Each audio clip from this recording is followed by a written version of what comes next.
സുഹൃത്തുക്കളായ എല്ലാവർക്കും വിനീതമായ നമസ്കാരം. ഇന്ന് ശ്രീമദ് നാരായണീയം ദശകം 9-നകത്ത് 9-ഉം 10-ഉം ശ്ലോകങ്ങൾ നോക്കാം. ഓം നമോ ഭഗവതേ വാസുദേവായ. ശ്രീമദ് നാരായണീയം ദശകം 9, അതിനകത്ത് 9-ാമത്തെ ശ്ലോകം വായിക്കേണ്ട രീതിയിൽ പിരിച്ചു പറയാം. ശതം കൃതതപാസ്തത സ ഖലു ദിവ്യ സംവത്സരാൻ.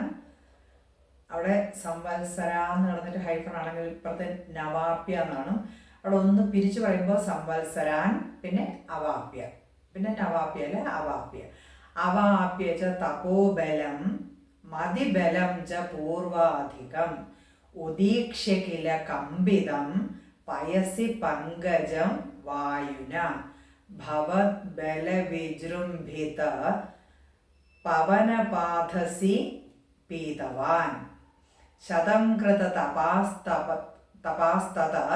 സ ഖലു ദിവ്യ സംവത്സരാൻ അവാപ്യ ച തപോബലം മതിബലം ച പൂർവാധികം ഉദീക്ഷ്യ കില കമ്പിതം പയസി പങ്കജം വായുന ഭവത് ബലവിജൃംഭിത പവനപാഥസി പീതവാൻ. ശ്ലോകം ചൊല്ലാം. ഓം ശതം കൃത തപാസ്തത സ ഖലു ദിവ്യ സംവത്സരാൻ അവാപ്യ ച തപോബലം മതിബലം ച പൂർവാധികം ഉദീക്ഷ്യ കില കമ്പിതം പയസി പങ്കജം വായുന ഭവത് ബലവിജൃംഭിത പവനപാഥസി പീതവാൻ. അന്വയം ചെയ്ത് അർത്ഥം പറയാം. തത് സ ഖലു ശതം ദിവ്യ സംവത്സരാൻ കൃത തപ. പിന്നീട് ആ ബ്രഹ്മാവാകട്ടെ 100 ദിവ്യ സംവത്സരം മുഴുവനും തപസ് അനുഷ്ഠിച്ചവനായിട്ട് പൂർവാധികം തപോബലം മതിബലം ച അവാപ്യ ച, മുൻപുണ്ടായിരുന്നതിനേക്കാൾ അധികമായ തപശക്തിയെയും മനഃശക്തിയെയും നേടുകയും ചെയ്തിട്ട് പങ്കജം ആ താമരപ്പൂവിനെ പയസി വായുന കമ്പിതം കില ഉദീക്ഷ്യ, ആ താമരപ്പൂവിനെ കാരണജലത്തിൽ കാറ്റിളക്കുന്നതായിട്ട് കാണവേ ഭവത് ബല വിജൃംഭിത, അവിടുന്നാകുന്ന ഒരു ബലത്താൽ പ്രഭാവമുറ്റവനായിട്ട് പവനപാഥസി പീതവാൻ, ആ വായുവിനെയും ജലത്തെയും ഒക്കെ അങ്ങോട്ട് പാനക്രിയയാൽ ഉൾക്കൊണ്ടു കളഞ്ഞു. ബ്രഹ്മാവിന്റെ കാര്യം പറയണം. ആ ബ്രഹ്മാവ് ഭഗവാൻ പറഞ്ഞു ആ സൃഷ്ടിക്ക് മുൻപ് തപസ് ചെയ്യണമെന്ന് പറഞ്ഞു. വീണ്ടും തപസ് ചെയ്യാനാണ് പറഞ്ഞത് ഭഗവാൻ. അപ്പൊ അത് കഴിഞ്ഞിട്ടാണ് സൃഷ്ടി ചെയ്യേണ്ടത്. അപ്പോൾ അത് കേട്ടുകൊണ്ട് ഭഗവാന്റെ ആജ്ഞ കേട്ടുകൊണ്ട് ബ്രഹ്മാവ് വീണ്ടും 100 ദിവ്യ സംവത്സരം തപസ് ചെയ്തു. അപ്പൊ ആ സൃഷ്ടിക്ക് മുമ്പ് ഭഗവാന്റെ അനുഗ്രഹം നേടേണ്ടതുണ്ട്. അപ്പം അങ്ങനെ തപസ് ചെയ്തു കഴിഞ്ഞപ്പോഴത്തേക്കും ബ്രഹ്മാവിന് നല്ല മനഃശക്തിയും തപശക്തിയും ഒക്കെ ആയിട്ട് നേരത്തെ ഉണ്ടായിരുന്നതിനേക്കാൾ കൂടുതലായി ആ മനഃശക്തിയൊക്കെ ഉണ്ടായി, തപശക്തിയൊക്കെ ഉണ്ടായി. അപ്പം എന്നിട്ട് ബ്രഹ്മാവ് താമരയിലാണല്ലോ ഇങ്ങനെ ഇരിക്കുന്നത്. ആ താമരപ്പൂവിന് കമ്പനം, അനക്കം ഉണ്ടായി. അപ്പോൾ ബ്രഹ്മാവിന് മനസ്സിലായി സൃഷ്ടി ചെയ്യാനുള്ള സമയമായി എന്നുള്ളത് മനസ്സിലായി. അപ്പം ആ അത് ആരുടെ പ്രഭാവം കൊണ്ടാണ്? അത് ഭഗവാന്റെ പ്രസാദം കൊണ്ടാണ് ആ ഒരു സൃഷ്ടി ചെയ്യുന്നതിനുള്ള ആ ആരംഭവും അതിനുള്ള ബുദ്ധിയും ഒക്കെ ഉണ്ടാകുന്നത്. ബ്രഹ്മാവാണ് ചെയ്യുന്നതെങ്കിലും സൃഷ്ടി നടത്തുന്നതെങ്കിലും അതിനുള്ള ആ ഒരു ശക്തിയും ബുദ്ധിയും ഒക്കെ കൊടുത്തതാരാണ്? അത് ഭഗവാനാണ് കൊടുത്തത്. അപ്പൊ ആ ഭഗവത് കൃപ കൊണ്ടാണ് ബ്രഹ്മാവിന് സൃഷ്ടി നടത്താൻ സാധിച്ചത് എന്ന്. അവ സൃഷ്ടി നടത്തേണ്ട സമയമായി എന്ന് ബ്രഹ്മാവിനും അങ്ങനെ ബുദ്ധിയിൽ തെളിഞ്ഞു വന്നപ്പോൾ എന്താണ്, വായുവിനെയും ആ ജലത്തെയും, അവിടെ എല്ലാം പ്രളയമാണല്ലോ, എല്ലാം ജലത്തിൽ മുങ്ങിക്കിടക്കുവാണ്. അപ്പോൾ സൃഷ്ടി നടത്തുകയെന്നുണ്ടെങ്കിൽ ഭൂമി വേണമല്ലോ, സ്ഥലം വേണം. അപ്പം എന്താണ്, അവിടെ ഉണ്ടായിരുന്ന ആ ജലത്തെയെല്ലാം ബ്രഹ്മാവ് പാനം ചെയ്തു. അപ്പം ഇതെല്ലാം ഭഗവത് കൃപയോടുകൂടിയാണ് ബ്രഹ്മാവ് ചെയ്തത്. നമ്മൾ എന്തെങ്കിലും കാര്യം ചെയ്യുമ്പോൾ അത് നമ്മുടെ മിടുക്കാണെന്നുള്ള ആ ഒരു ചിന്ത വയ്ക്കരുത്. ആ ഭഗവാന്റെ അനുഗ്രഹം കൊണ്ട്, ഭഗവാന്റെ കൃപ കൊണ്ടാണ് നമുക്കത് ചെയ്യാൻ സാധിക്കുന്നത്. ഭഗവത് കൃപ ഉണ്ടെങ്കിൽ മാത്രമേ എന്തും ചെയ്യാൻ സാധിക്കുകയുള്ളൂ. ഇവിടെ ബ്രഹ്മാവിനും അത് തന്നെയാണ്, സൃഷ്ടി നടത്തുന്നതിന് ആ ഭഗവാന്റെ കൃപ കൊണ്ടാണ്, ഭഗവാന്റെ അനുഗ്രഹം കൊണ്ടാണ് അതിന് സാധിക്കുന്നത്. അപ്പോൾ അതുപോലെ തന്നെയാണ് എല്ലാ മനുഷ്യർക്കും, എല്ലാവർക്കും എന്ത് പ്രവൃത്തി ചെയ്യണമെങ്കിലും എന്ത് വേണം, നമ്മളൊക്കെ എല്ലാ കാര്യത്തിനും ഓരോ നിമിത്തം മാത്രം. നമുക്ക് അതിന് ഭഗവാന്റെ കൃപ വേണം, അല്ലാതെ എൻ്റെ മിടുക്കുകൊണ്ടാണ് ഞാൻ ചെയ്യുന്നത് എന്നുള്ള ആ ഒരു ഭാവം പാടില്ല. ഇവിടെ ബ്രഹ്മാവ് വിചാരിക്കുന്ന പോലെ തന്നെ ആ ഭഗവത് കൃപ കൊണ്ട് എനിക്ക് ചെയ്യാൻ സാധിച്ചു, അത്രയേ ഉള്ളൂ. ഭഗവാന്റെ കൃപ ഉണ്ടെങ്കിൽ മാത്രമേ എന്തും ചെയ്യാൻ സാധിക്കുകയുള്ളൂ. അപ്പം അതാണ് ആ ഒരു 9ാമത്തെ ശ്ലോകത്തിനകത്ത് പറഞ്ഞിരിക്കുന്നത്. ശ്ലോകം ഒരിക്കൽ കൂടി ഒന്ന് ചൊല്ലാം.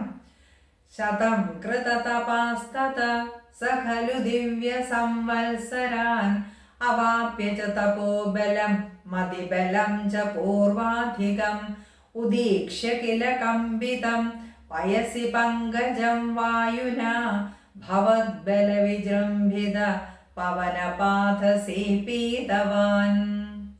അടുത്ത 10ാമത്തെ ശ്ലോകം പിരിച്ചു പറയാം. തവൈവ കൃപയാ പുന സരസിജേന തേനൈവ സ പ്രകൽപ്യ ഭുവനത്രയീം പ്രവവൃതേ പ്രജാനിർമ്മിതൗ തഥാവിധ കൃപാഭരോ ഗുരുമരുത്സ്ഫുരാധീശ്വര ത്വമാശു പരിപാഹി മാം ഗുരുദയോക്ഷിതൈരീക്ഷിതൈ. തവൈവ കൃപയാ പുന സരസിജേന തേനൈവ സ പ്രകൽപ്യ ഭുവനത്രയീം പ്രവവൃതേ പ്രജാനിർമ്മിതൗ തഥാവിധ കൃപാഭരോ ഗുരുമരുത്പുരാധീശ്വര ത്വമാശു പരിപാഹി മാം ഗുരുദയോക്ഷിതൈരീക്ഷിതൈ. ശ്ലോകം ചൊല്ലാം. ഓം തവൈവ കൃപയാ പുന സരസിജേന തേനൈവ സ പ്രകൽപ്യ ഭുവനത്രയീം പ്രവവൃതേ പ്രജാനിർമ്മിതൗ തഥാവിധ കൃപാഭരോ ഗുരുമരുത്പുരാധീശ്വര ത്വമാശു പരിപാഹി മാം ഗുരുദയോക്ഷിതൈരീക്ഷിതൈ. അന്വയം ചെയ്ത് അർത്ഥം പറയാം. പുന സ തവ കൃപയായേവ. പിന്നീട് ആ ബ്രഹ്മാവ്, ഇവിടെ അദ്ദേഹം സ എന്ന് പറഞ്ഞാൽ ആ ബ്രഹ്മാവിനാണ് പറയുന്നത്, അവിടുത്തെ കാരുണ്യത്താൽ തന്നെ തേന സരസിജേന ഏവ ഭുവനത്രയും പ്രകൽപ്യ, ആ നാഭികമലം കൊണ്ട് തന്നെ ത്രൈലോക്യത്തെ വിഭക്തമായിട്ട് നിർമ്മിച്ചിട്ട് പിന്നെ പ്രജാനിർമ്മിത പ്രവൃത്തി ഗുരുമരുത്പുരാധീശ്വരാത്വം, പ്രജാസൃഷ്ടി കാര്യത്തില് ഏർപ്പെട്ടു. ഭഗവാനെ ഗുരുവായൂരപ്പ, അവിടുന്ന് തഥാവിധ കൃപാഭര, ആ വിധത്തിലുള്ള കാരുണ്യം നിറഞ്ഞ ഗുരുദയോക്ഷിതൈ, ആ കനത്ത കാരുണ്യത്താൽ കുതിർന്ന കടാക്ഷങ്ങളെ കൊണ്ട് ആശുമാം പരിപാഹി, അതിവേഗം ഈ ഉള്ളവനെ തികച്ചും കാത്തുകൊള്ളണമേ എന്ന് അത് ഭട്ടതിരിപ്പാട് പറയുന്നതാണ്. ഭഗവാന്റെ കാരുണ്യം കൊണ്ട്, നമ്മളോട് പറയുന്നത്, ഭഗവാന്റെ ആ കാരുണ്യം കൊണ്ട് സൃഷ്ടി നടത്തുന്നതിന് വേണ്ടിയിട്ട് ബ്രഹ്മാവ് ആദ്യം ലോകം വേണമല്ലോ, ഭൂമി അത് വേണം, പ്രജകൾക്കൊക്കെ നിൽക്കുന്നതിനും ഒക്കെ വേണ്ടിയിട്ട് ഭൂമി വേണം. അതിന് വേണ്ടിയിട്ട് 3 ലോകങ്ങളെയും സൃഷ്ടിച്ചു.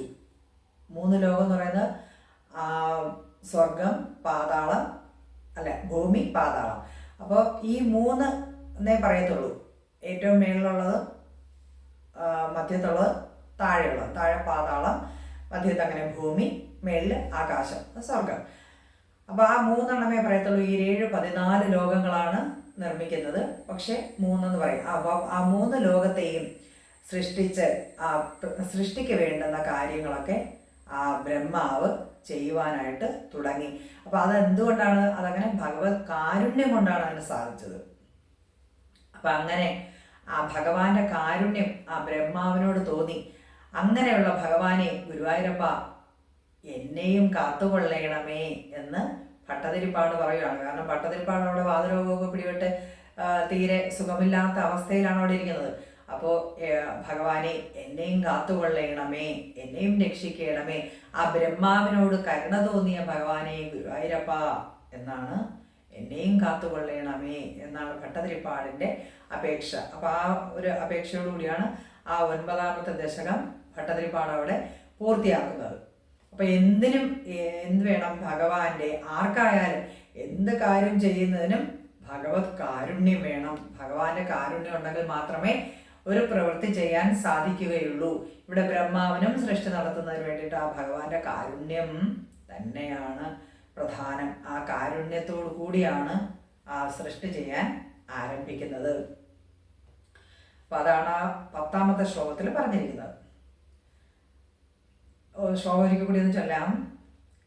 തവൈവ കൃപയാ പുനഃ സരസിജേന തേനൈവ സാ പ്രകൽപ്യ ഭുവനത്രയീം പ്രവവൃതേ പ്രജാനിർമ്മിതൗ തഥാവിധ കൃപാഭരോ ഗുരുമരുത്സ്ഫുരാധീശ്വര ത്വമാശു പരിപാഹി മാം ഗുരുദയോക്ഷിതൈരീക്ഷിതൈ.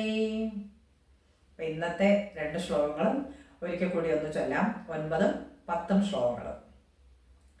ശതം കൃതതപാസ്തത സഖലു ദിവ്യ സംവത്സരാൻ അവാപ്യ ച തപോബലം മതിബലം ച പൂർവാധികം ഉദീക്ഷ്യ കില കമ്പിതം പയസി പങ്കജം വായുനാ ഭവദ്ബല വിജൃംഭിത പവനപാധസീപീതവാൻ തവൈവ കൃപയാ പുനഃ സരസിജേന തേനൈവ സാ പ്രകൽപ്യ ഭുവനത്രയീം പ്രവവൃതേ പ്രജാനിർമ്മിതൗ തഥാവിധ കൃപാഭരോ ഗുരുമരുത്സ്ഫുരാധീശ്വര ത്വമാശു പരിപാഹി മാം ഗുരുദയോക്ഷിതൈരീക്ഷിതൈ. സർവത്ര ഗോവിന്ദനാമ സങ്കീർത്തനം. ഗോവിന്ദ ഗോവിന്ദ. ഓം നമോ ഭഗവതേ വാസുദേവായ. ഓം ശ്രീകൃഷ്ണ പരമാത്മനേ നമഃ. ഇന്നത്തെ 2 ശ്ലോകങ്ങൾ നന്നായി പഠിക്കുക, നന്നായി മനസ്സിലാക്കുക. എല്ലാവർക്കും ആ ഭഗവാന്റെ കൃപയുണ്ടെങ്കിൽ മാത്രമേ നമുക്കൊരു വേറെ എന്തിനായാലും നമുക്കൊന്ന് അനങ്ങണമെങ്കിൽ പോലും ആ ഭഗവാന്റെ കൃപ കൊണ്ടാണ് നമ്മൾ അനങ്ങുന്നത്. നമ്മൾ അനങ്ങുമ്പോൾ നമുക്ക് എൻ്റെ മിടുക്കൊണ്ട് ഞാനെല്ലാം ചെയ്യുന്നു എന്ന് ഉള്ള ആ ഒരു ഭാവം പാടില്ല. ഭഗവാന്റെ കൃപ കൊണ്ടാണ് നമുക്ക് എല്ലാം ചെയ്യുന്നതിന് സാധിക്കുന്നത് എന്നുള്ളത് എപ്പോഴും ആ ഒരു സമർപ്പണ ഭാവം എപ്പോഴും ഉണ്ടായിരിക്കണം.